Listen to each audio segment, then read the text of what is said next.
have the pleasure to introduce you to Ross Mitchell.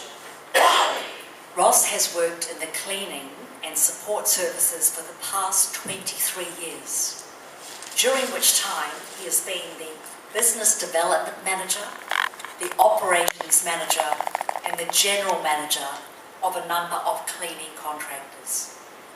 In 2003, Ross launched a consulting and leadership practice that saw him work with more than 120 companies across a range of sectors, working with business owners to develop business and marketing strategies that were designed to drive profit and increase sales. Ross is now the General Manager of Changing Directions, an end-to-end contract performance management solutions provider, working with both the buyers of services and those who provide them. Changing Directions works with you to drive compliance with your contracts, the better and more effective auditing and management controls. I now hand you over to Ross. Thank you. Thanks, Jo. Thank you very much. Before I get started, I just would like to see a show of hands, and I've asked a lot of you as you walked in who's in what side of the sector. So, contract cleaners, please. Okay, so in that contract cleaning space, how many of you are small businesses and have to do your own business development activities? And the rest of you are in contract cleaning in BD or operations side? Cool. And the rest of you are all in support areas of the industry or buying on behalf of the companies you work for. So what I want to talk to you today is I'm going to take a little bit of a different approach, so I'll try and get out of the way of the screen. Take a little bit of a different approach to managing your contracts better to make a profit. That's the title of the talk. But I really want to make sure that there's a lot of things we can talk about when it comes to profit. We can just say, well, profit, we've got to just sell labour, extract as much as we can, get paid for what we don't do as contractors, which the contractors know that's a lot of what they do, unfortunately, and the clients are hoping that they actually get everything they're paying for. And unfortunately, there's a bit of a nexus between the two, which means you don't always get what you want. But part of the problem for contractors is you want to be all things to all people. How many people actually have a really identified target market and really only zero in on that work? Yep. So the rest of you will do what we call spray and pray. You'll see a tender advertised, you'll go for it, and you'll go, why didn't I win it? Yeah? You turn up to the walk round, there's 50 contractors there, and you go, not another one of these days. And you go, what did I turn up for? Okay? So what I want to do to start you off is to think about who you should be working with.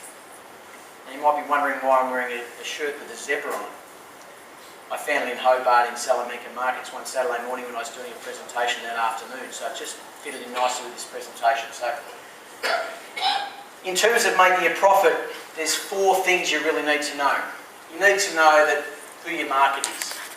So I want to talk to you just briefly, probably 10 minutes out of an hour, on who your market is, and make sure that you walk away from here with an understanding of how to find out who your ideal market is. Because if you know who your ideal market is, you'll stop chasing stuff that won't matter. You'll stop working really hard chasing those tenders where there's 50 people on board and you've got almost no probability of success. Because that would be nice to get that time back, wouldn't it? Yeah? You'd feel better about yourself that you're not putting in all this effort and not getting any return. Because I know when I spent time in BD, when I first joined the industry, I said to the boss, what's our business plan? I said, mate, this is my business plan. I opened up the yellow pages, he pointed to a page, rang up and said, g'day, my name's Ronnie Crumble and I want to come and talk about your cleaning. And the conversation lasted about 34 seconds. The guy, he hung up, I said, what happened then? He said, mate, he's not interested. I said, so what are you going to do now? He says, open another page, bang, did exactly the same thing. And wondered why we actually did a lot of work for zero return. Ironically, when we chose who we wanted to go and work with, we had a very high success rate. And we actually chose our market niche. And for you, if you're working in the spray and pray approach, good luck to you, enjoy it, have a nice life, and don't get much success. Okay? You're going to work incredibly hard, you'll make little profit, and the work you do win, you'll resent at times. Because they'll have gone, cheapest price wins.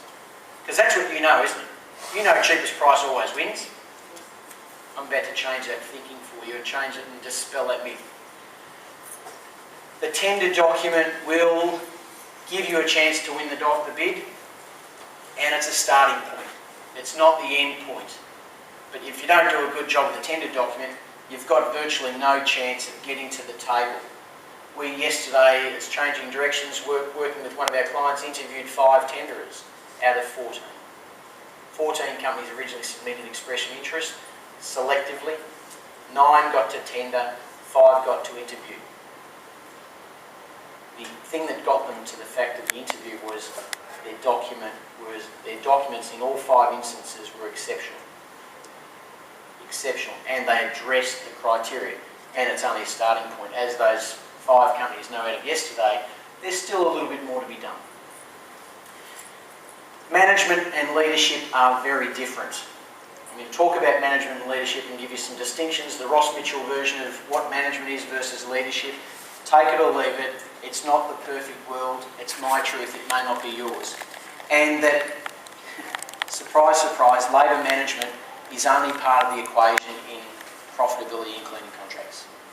And in fact, in any contract that involves service delivery. So this could equally apply if you want to be a security contractor, a hygiene services provider, a grounds and gardens provider. And if you're looking at analysing service contracts, these are the things that are going to be pretty important to understand. So, what are these guys? They're lions. What have lions got to do with anything?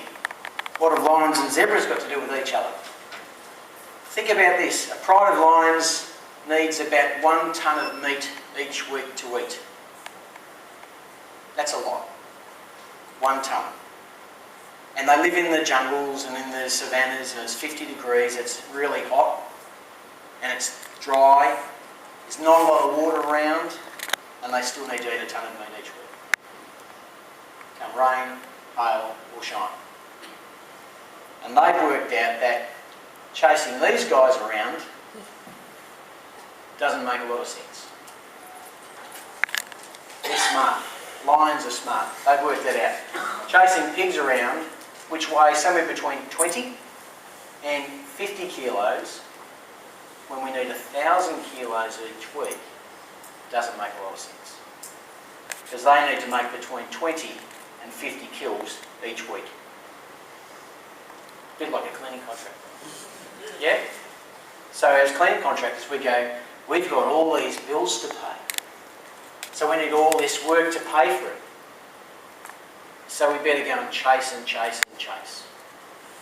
So if you're like a lion, the lions chase the pigs around all day, hot, thirsty, dry work that gets them exhausted and never satisfies them. You're shaking your head, you're getting some, you know where I'm going, don't you? How long have you been doing this for?